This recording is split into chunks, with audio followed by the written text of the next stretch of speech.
Hello. So yesterday I posted a video about filefish that was guarding her eggs, and continuing on the subject of breeding, this night the male banggai released this batch of fry, and you can see them here seeking shelter in the anemones. This is always a very stressful situation for everyone involved, both the fish, the little ones, and for me, because I'm always confronted with a difficult choice, which is to let them stay or to try to capture them. And my experience tells me that it's better to let them stay, because if I try to capture them, it's not easy, because they already know a bit of their environment, and if they see the net, they seek refuge not only inside the anemones, which is okay, but sometimes they panic and they get out of the anemones and go somewhere where I can't find them. Well, I can't find them, but the other fish can.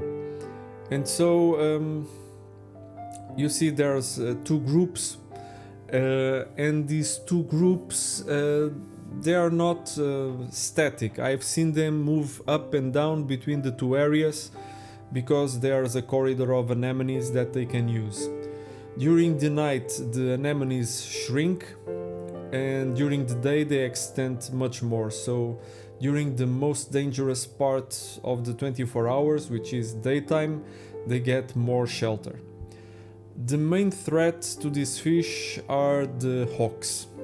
The two hawks, I've seen them hunt banggais in the anemones. Not when the anemones are this shriveled up, but when the anemones are more expanded and they can move beneath the anemones.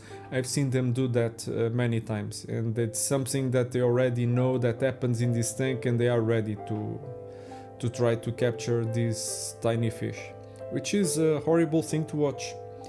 But it's something that it's, as I said, it's a very difficult choice to let them stay or try to capture them. It's very difficult to try to capture them. I rip anemone tentacles all over the place with the net, and many times I can't capture a single one in one attempt. And letting them stay ends up being the story of this tank. It's the way I got a group of 11 banggais in this tank. They grew up. Regarding food, there's not much I can do, because normally you need a big concentration of food for the fry to be able to capture it. And if I try to feed whatever to this fry, I have to feed them in an enormous amount, and that would completely screw the nutrients balance of the tank, which is always hanging by a thread.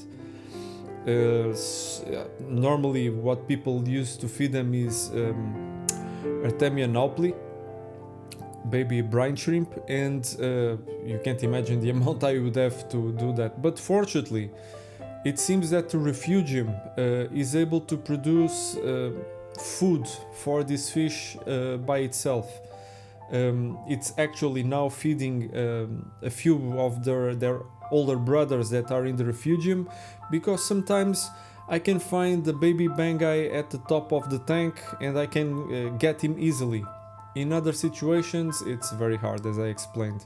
And so I think I have 3 of his older brothers in the refugium, and because these fish are not used to seeing people, I can't feed them either, because if I go there and try to feed them whatever, they immediately panic and disappear. And so it's not possible for me also to feed them in the refugium.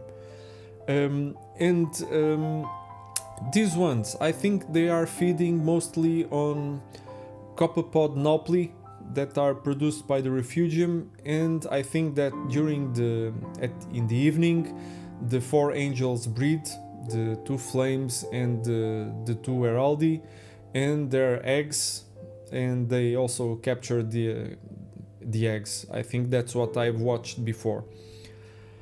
This is always a very stressful situation for me. It's like watching baby pandas' lives trying to balance on top of the edge of a knife. There are many predators around, and but normally a few survive, maybe one, maybe two, and I'll keep you posted. Once again, thanks for watching.